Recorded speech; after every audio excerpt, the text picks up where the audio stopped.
now you're going to be listening to the wonderful interview.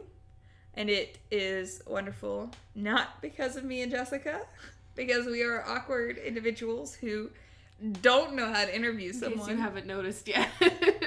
But John Jennings was the most sincere, humble, genuine, sweet person I think I've ever met. And talented. He made me tear up. Oh my gosh, yeah. During the panel. I know you both were tearing up during the interview. Mm-hmm. Chills covered the entire body the whole time, just talking about Octavia Butler. But he feels it so deeply, and it makes me feel it so deeply. Absolutely. So, on that note, please enjoy this this interview with John Jennings. Let us know what you think. So we're going to be signing off. I'm your host, Harper, and with me is my guest host, Jessica. And I hope you enjoy the interview. Thanks for listening. Thanks for listening.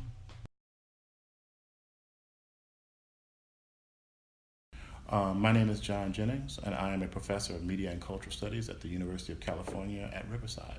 Okay, so we both just read the adaptation of Kindred yesterday. Oh. And like sped through it because it was amazing. That means so much to me. As a graphic novel lover, I am like, I couldn't put it down. My roommate was home, and I was like, no, you gotta go away.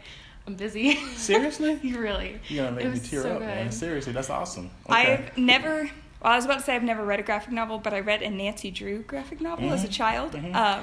But this was my first, non-Nancy Drew one, and it was phenomenal. Thank you. I've never read the original Kindred, right. So this was my first introduction into Octavia E. Butler. Yeah.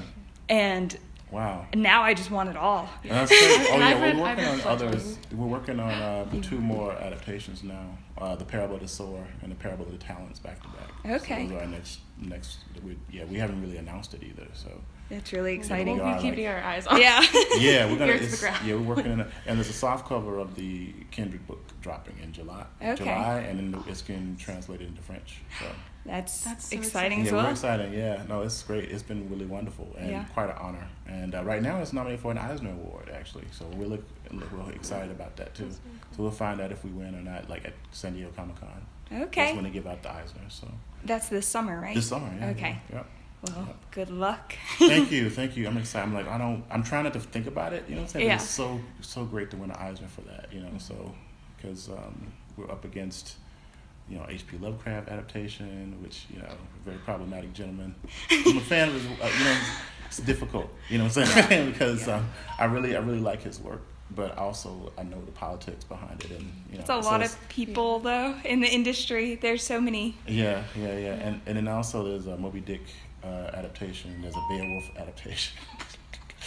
So it's we're going up against some interesting things. Yeah. So we'll see, because it's in the adaptation category. So okay. Anyway, but yeah, let me stop. But yeah, thank you so much. That means we worked very hard on it, yeah, I think we probably shaved a year off our lives working on it because we turned it around so fast. How long did it take you? Let's see, totally, I think we probably pulled it off in about 10, 11 months or something like that. Wow, that's impressive. Yeah, I think if we think about it, when we really started working on it, because there was a lot of hiccups at the beginning with the editorial side, and it took them 5 months to get the rights from the estate, just to work out the details. But yeah, once we started working on it, I think we turned it around, about 11 months or so, as I recall. There's a lot of not sleeping. Yeah. Yeah. So I have some general questions on your background. Sure. So can you tell us a little bit about yourself and what you do? Okay. Let's see. So currently I am a professor in the Department of Media and Cultural Studies, a fairly new program at University of California, Riverside. Very interdisciplinary. A lot of us are artists and writers and editors who basically combine cultural studies with media studies. And so it's super political. It's a really awesome program. It's a very diverse student population. That's what attracted the program, made me to the program. For 20 years, though, I was a graphic design teacher. Okay. So a professor of design, teach applied semiotics, design history, design methodology on undergrad and graduate levels, illustration, image making. So a lot of the work that I do is like illustration based, but basically I used to train designers how to use images in their work, essentially. And when I was at Jackson State, I pretty much created their graphic design program. Just in the modern state. So. SUNY Buffalo, I did like a lot of more research-oriented work. So basically, before UCR, I taught at University of Buffalo, SUNY, and before that, University of Illinois, Urbana-Champaign. That's where I got tenure. I was there for like 8 years. Okay. Before that, Jackson State University. So most of my career has been as an illustrator, an artist, and a design teacher, and mentor to designers. And I think what happened was I just kind of got... I was disenchanted a little bit with the design industry and wanted to kind of shake things up career-wise. Mm-hmm. And I became really interested in like identity politics and how they get mediated through images. And so I kind of shifted over to media studies. And so that's my story, and I'm sticking to it. There you go. Yeah, so as far as like where I'm from Mississippi originally. I was trained in commercial art, which is like the great granddaddy of graphic design, and with a minor in drawing. And then I got my first master's in '95 in art education at University of Illinois, and then an MFA in studio design. I always with a focus on cultural studies and just the context of identity and images. So that's kind of what led me down the path. But I've always been a huge comics fan. So I did like my graduate thesis work on comics and design work. So I've always been interested in storytelling in that medium. So. Which comics did you do your dissertation on? Let's see. Actually, I used Scott McCloud's Understanding Comics as kind of a framework, but I made my own comic. Okay. Yeah, it was called Spook. That's really cool. It was kind of like this kind of revenge fantasy story. It's embarrassing now. Why? No, because it's so bad. It sounds good. It was cool. It was all right. But yes, I was working. So yes, I created my own story. Okay. And just kind of was looking at like how design kind of can help with like graphic storytelling. So. And that was for your MFA, you were saying? Yeah, it was my MFA. Yeah. Well, that's really exciting. Mm-hmm. So another question was, how were you first introduced to science fiction, to this genre? Through my mom. Okay. Yeah, my mother was a literature major as well at Alcorn State University in Mississippi, and she didn't finish, unfortunately, because she got pregnant with me, and so she dropped out of school. I was like, my mom too. Mom. Anyway, but she ended up. She had all her books and stuff too, and she was always a huge fan of like science fiction and fantasy and things of that nature. So I started reading speculative fiction super early, so stuff like Edgar Allan Poe and Isaac Asimov, and like I was reading super early. It was crazy. And as I grew up in the sticks. I was way back in the country, and this is before anything. There was no MTV, there was no internet. It's just right. It's just your imagination, So yeah, I started reading very early. Like I think my first explorations into the fantastic were like mythology, like Greek mythology, Roman mythology, African mythology, Chinese mythology, and then how that starts to segue into pop culture and things of that nature. So, yep, that's kind of like where I started with my mom. Yeah. So. I guess the same for me with my dad. I think it's always someone close to you that gets you interested in the like, genre. Check this out. You're like, ooh, this is crazy. Yep, you have more? Asimov was really big with my brothers and my dad. The Foundation series. The Foundation series. Yep, exactly. Ray Bradbury's work, The Martian Chronicles, was really foundational for me too.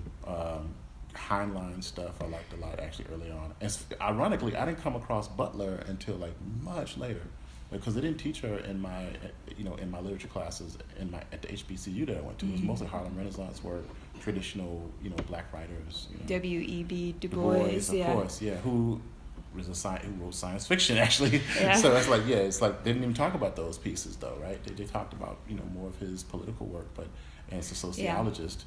But but he wrote sci-fi. Actually. The Comet, yeah. The Comet and The Princess Steel, which was found 3 years ago. Okay, I haven't read that one. No, it hadn't been released yet. Okay. It's like they found it 3 years ago. It's gonna be in a collection of his new work. Well, not his new work. It's right. Work from his archives that are in other genres. So he wrote romance stories. He wrote like adventure stories, all kinds of stuff.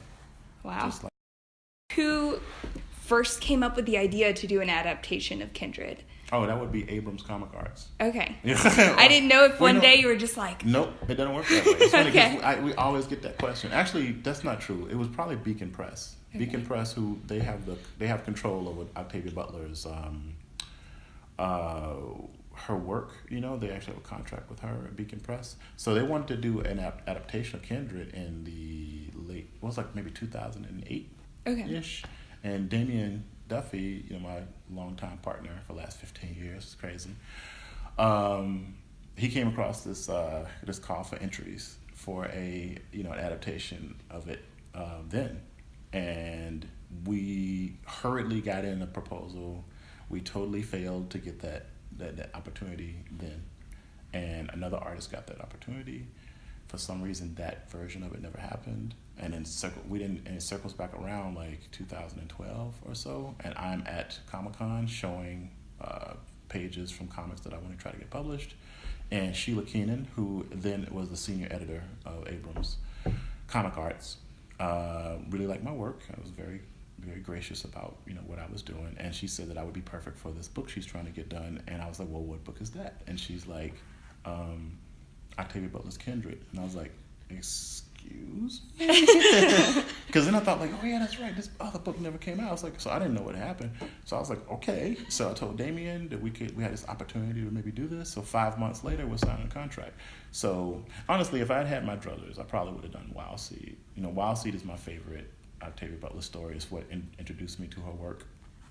But Kindred is beloved because it cuts into so many different genres of work. Women's studies. It's a fictional history piece. It's all kinds of interesting things happening with that story. I get it, and she's extremely widely read. I think, and I hope I'm not making this up, I think she actually is the most successful Black female writer of all time. As far as like sales. Mm-hmm. So that's how it happened. So they were like, this book should go first because it was like the most beloved and successful, and that kind of thing. Yeah. It's gut wrenching, but it's Yeah. But it's like, what is going on with this book?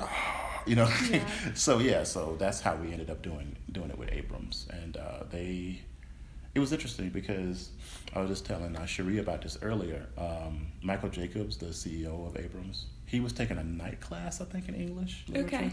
Which, let's just kind of look at this like a CEO of a multinational company taking a night class Right. in English, and it was on their reading list. Okay. Right? And so that's how he came across it. He was like, he had never seen it before. And then we're talking about someone who's probably been publishing for like 20 years or so. Right. It's like, what is this book? And then Sheila Keenan, she's been in publishing around the same amount of time, had just come across it too.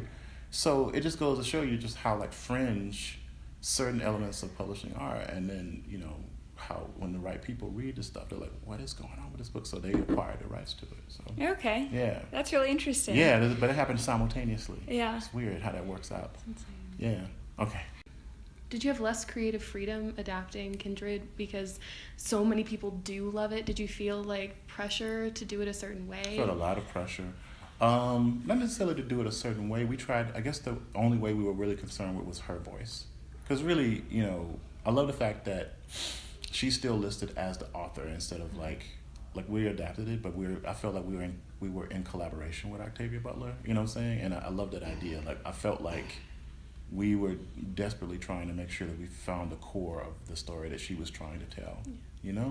So we did a lot of research on her intentions. We did a lot of research on what she thought the characters would look like. We tried to be as detail-oriented as possible, but bring our own spin to it. And as you were saying, I mean, and thank you again for the praise for the book, but, we wanted to cut away, the things that weren't necessary for the graphic novels, per se, which was very difficult. Sheila Keenan was a great editor for that. She was like, we don't need this part. I know it's hard. We didn't want to cut anything. But she was great. Like, so really Sheila should be a collab. Like, she's our editor, but she should be on the cover too, because there was a lot of decisions that we just couldn't make because we were just afraid to cut anything that she wrote. Yeah.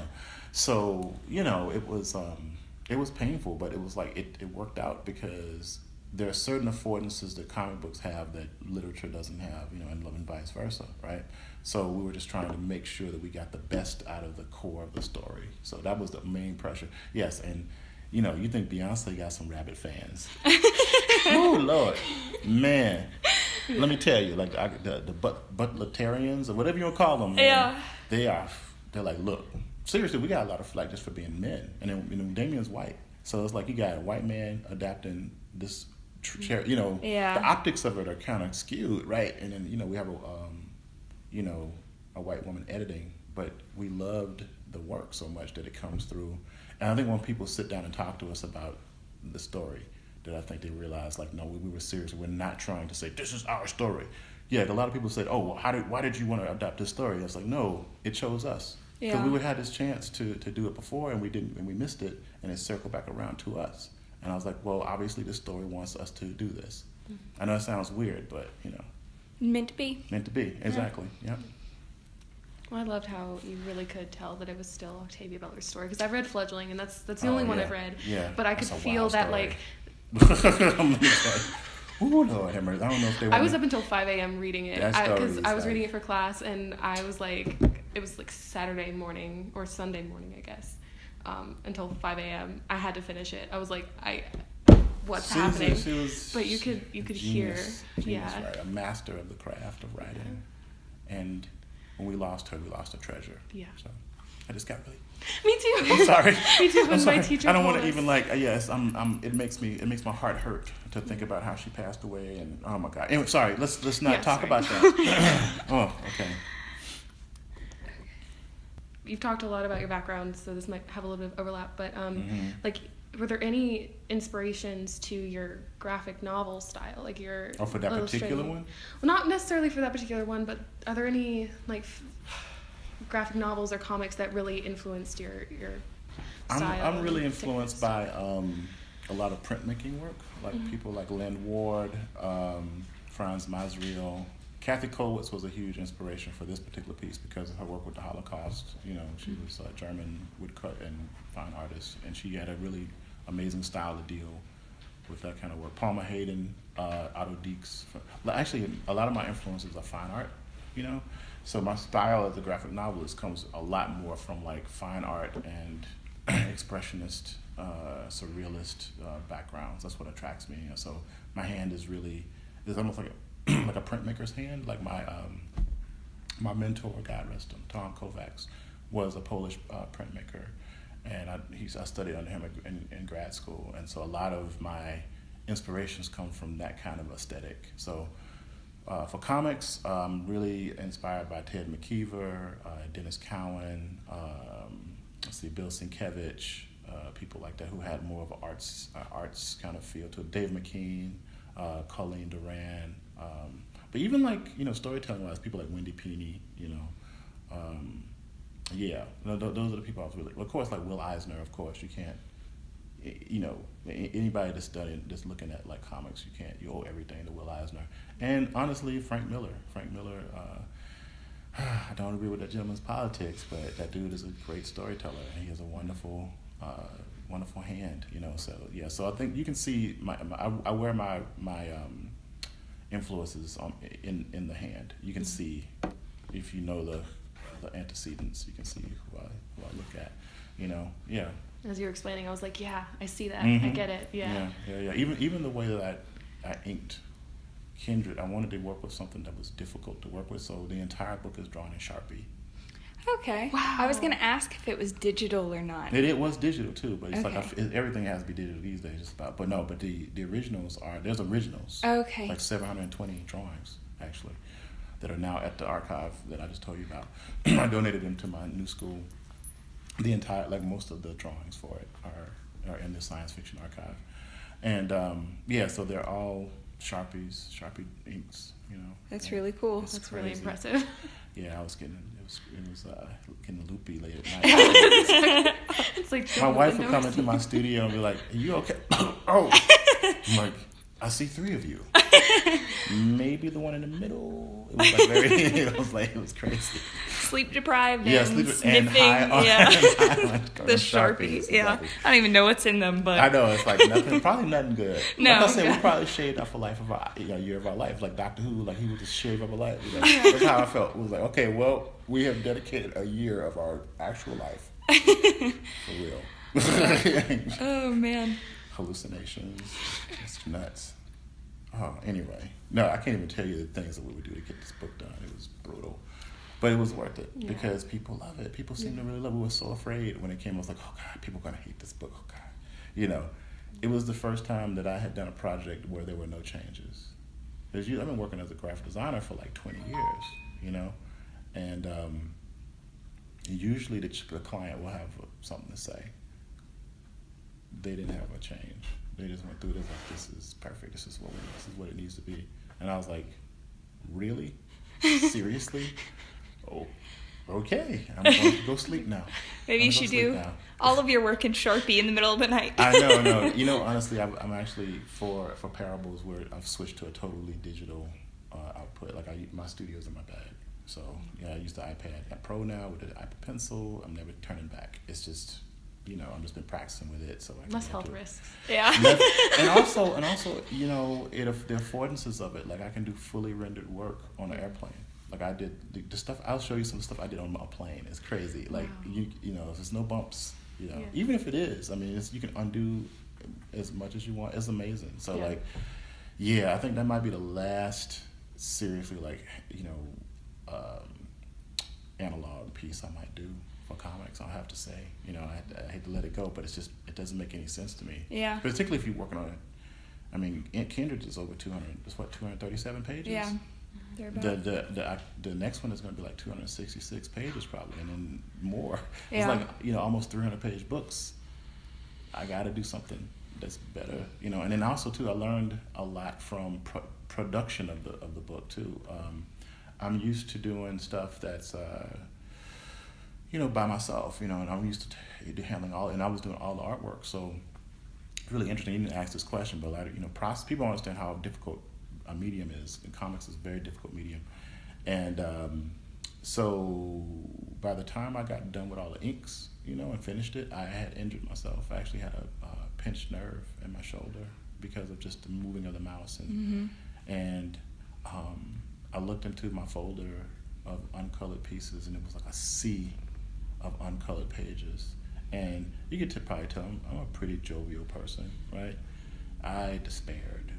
That was the first. I felt like I'm going to let everybody down. I looked because I used math actually, and I counted out how long it would take me to do these pages. And I looked at our timeline. I was like, "There's no way I can finish this by myself." And I was just like, "Oh my God, I'm going to fail this. There's no way." So I had to actually go to Florida for I was doing a consultation on a dance. I do some stuff with theater and stuff too. And I used the money from that trip. It actually cleared my head, and I was like, you know what? I want to pay color assistants. So I paid what they call flatters. So they'd come in and they do the flat colors for me, send me the flats, and then I do the renderings. And so I went from 5 pages a day to 13 pages a day, and we colored that entire book in about 3 weeks. Wow. The end. And I was like, okay.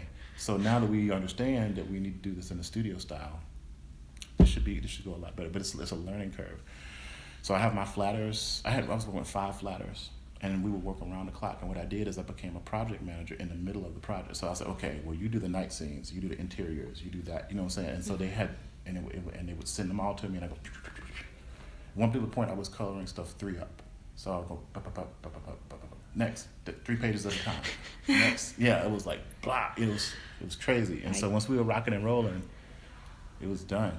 Had to get it done. So, and I'm just grateful that people love it, you know what I'm saying? For the most part, people love it. I think it's been highly rated.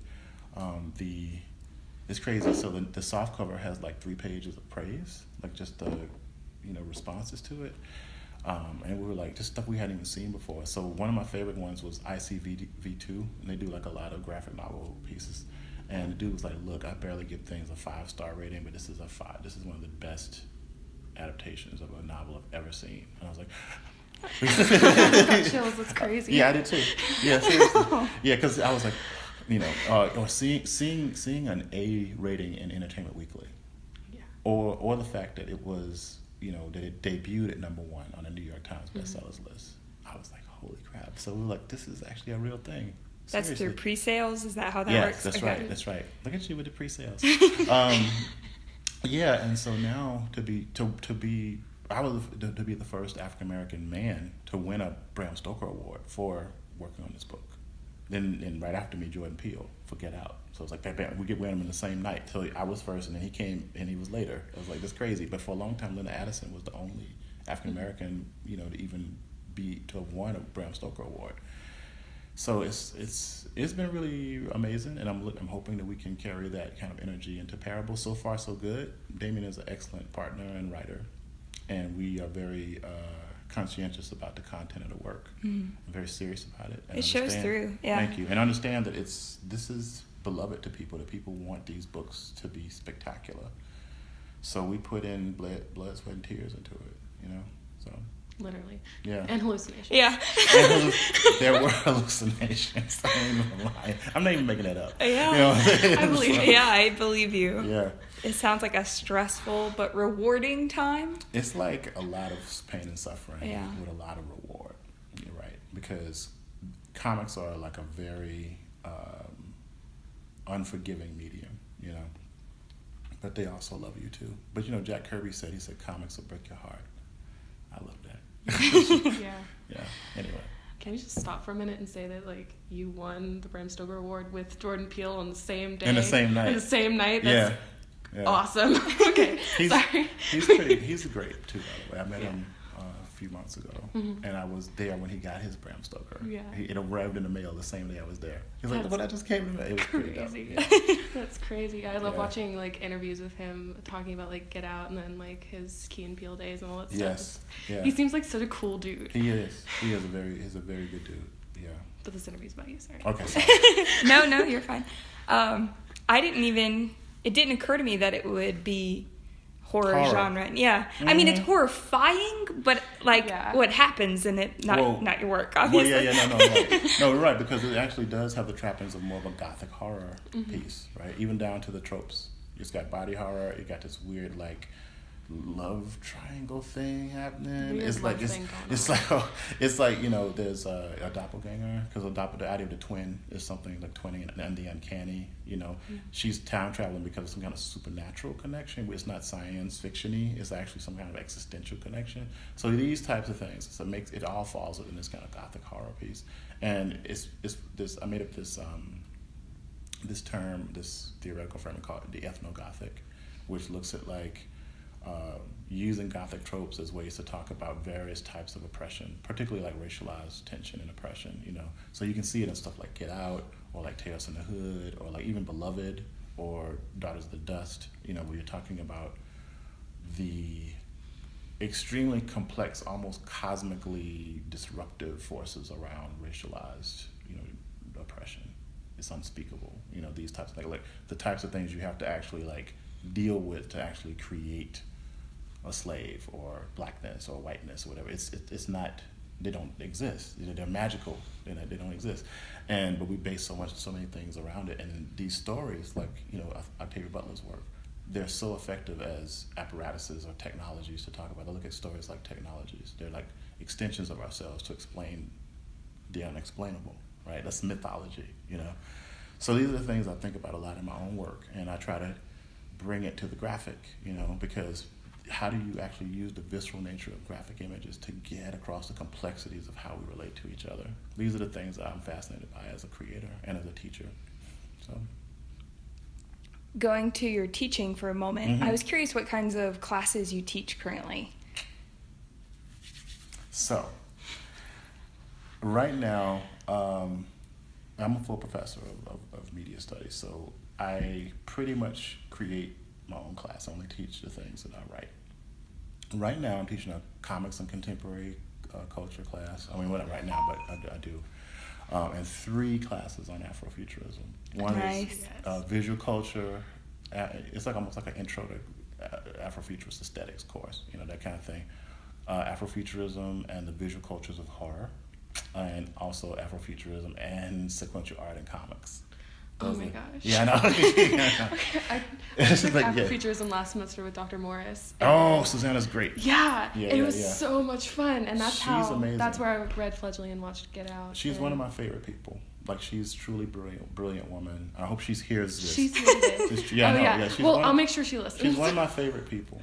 And she's truly brilliant and extremely courageous, and I really admire Susanna. Mm-hmm. Yeah, she's great, and has been really supportive of my work, and I really appreciate that too. You know, and she's one of the people that I call to get counseling on to make sure I'm doing something right. You know, That's seriously, so cool. yeah. She's pretty awesome. Yeah, she is pretty awesome. She's pretty awesome. Yeah. I haven't done much research into Afrofuturism, but last night I read some steampunk. Oh yeah, steampunk. Yeah, from the steampunk anthology. Yeah, that's the Milton. And them did. Yeah. And so I read one of his, The Rite of Passage. They were fantastic, and the artwork, the cover work for that, I love it. It's very striking, very beautiful work. Yep. No, but Milton is a huge force in this movement of like Black speculative culture. So I hope people realize that. So, since we're talking about Octavia Butler's work, I think that there really isn't a measure to how much influence and inspiration that woman gave to the world, you know. So I just want to leave it at that. Like I wish I could have met her. So she seemed like an amazing person. So and her work is substantial and life changing. So absolutely.